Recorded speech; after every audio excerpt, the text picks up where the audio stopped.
Study MCQ চ্যানেলে সবাইকে স্বাগত জানাই। আন্তর্জাতিক বিষয়াবলী পর্ব 7। আন্তর্জাতিক বিচার আদালত রোহিঙ্গা গণহত্যা বিষয়ক অন্তর্বর্তীকালীন রায়ে মিয়ানমারকে কয়টি নির্দিষ্ট ব্যবস্থা গ্রহণের কথা বলা হয়েছে? 4টি।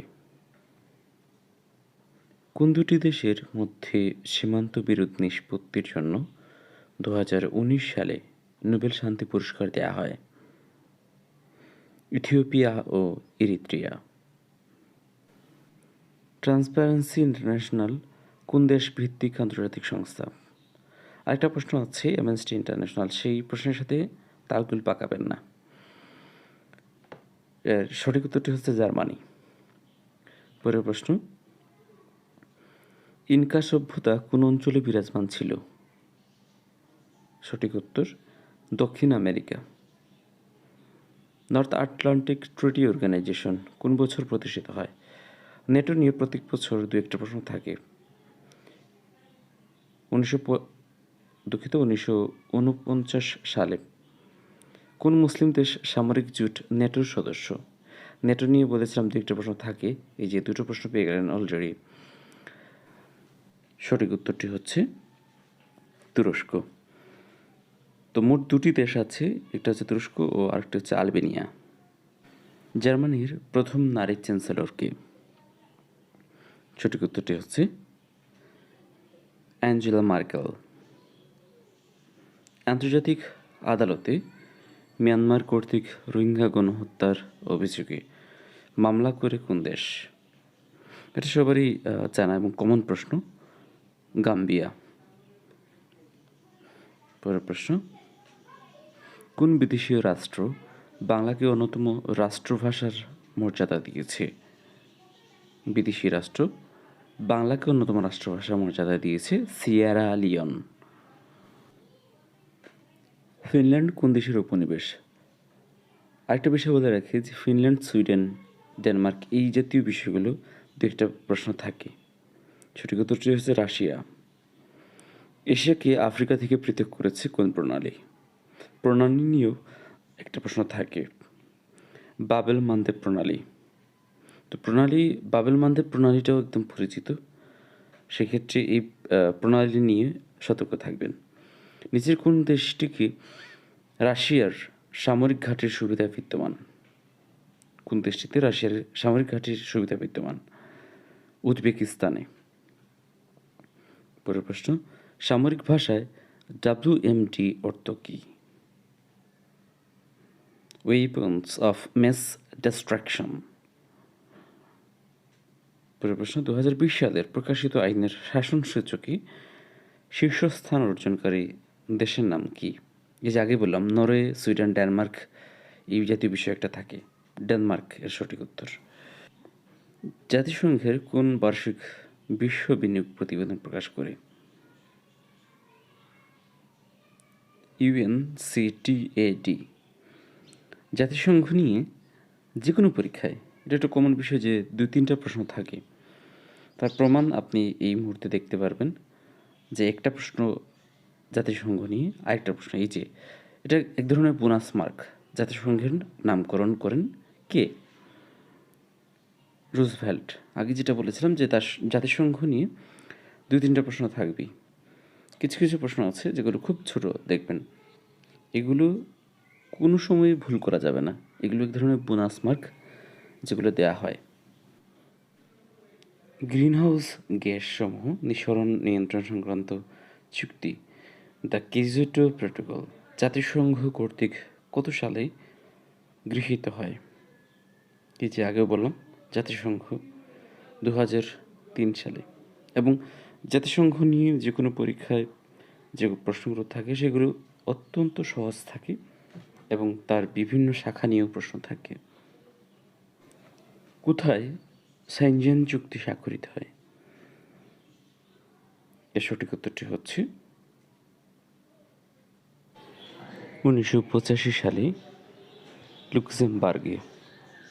পরের প্রশ্ন, চুক্তি নিয়ে মার্কিন তালেবান ঐতিহাসিক চুক্তি স্বাক্ষরিত হয় কবে? 29 ফেব্রুয়ারি 2020। কোন চুক্তির মাধ্যমে 30 ইয়ার্স ওয়ার এর সমাপ্তি ঘটে? ওয়েস্টফেলিয়া শান্তি চুক্তি 1648। তিনটি প্রশ্ন এক নাগারে একটা বিসিএসে আসছে 42তম চুক্তি নিয়ে। সেক্ষেত্রে চুক্তি বিষয়টাও গুরুত্বের সাথে দেখতে হবে। কোনটি ব্রেটন উডস ইনস্টিটিউশনস এর অন্তর্ভুক্ত? IMF।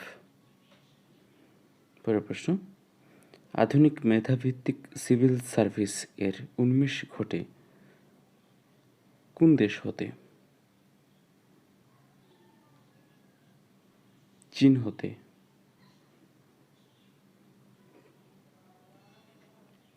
কার্টাগেনা প্রোটোকল কোন সালে স্বাক্ষরিত হয়? কোন সালে কোন বিষয়ে স্বাক্ষরিত হয়েছে, কোন চুক্তি স্বাক্ষরিত হয়েছে, এটা তো অবশ্যই মাথায় রাখতে হবে। 2000 সালে। উইপু এর সদর দপ্তর কোথায় অবস্থিত? সঠিক উত্তরটি হচ্ছে রোমে অবস্থিত। সদর দপ্তর নিয়েও প্রশ্ন থাকে, বিভিন্ন প্রশ্নে 2 থেকে 3টি সদর দপ্তর নিয়ে প্রশ্ন থাকে। গ্লোবাল ভ্যাকসিন সামিট অনুষ্ঠিত হয় কবে? সঠিক উত্তরটি হচ্ছে 4 জুন 2020। পরের প্রশ্ন, কোন তারিখে মার্কিন যুক্তরাষ্ট্র ইরানের উপর অর্থনৈতিক নিষেধাজ্ঞা পুনরায় আরোপ করে? সঠিক উত্তরটি হচ্ছে 15 জুলাই 2020। পরের প্রশ্ন,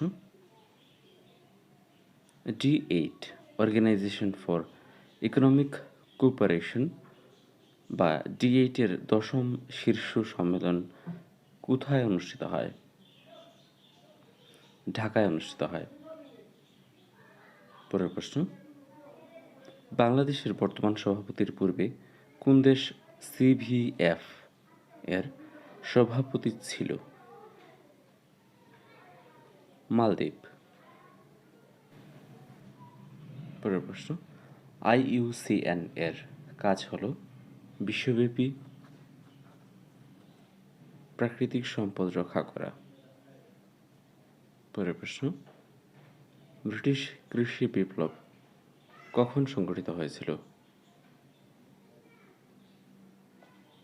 14শ শতাব্দীতে।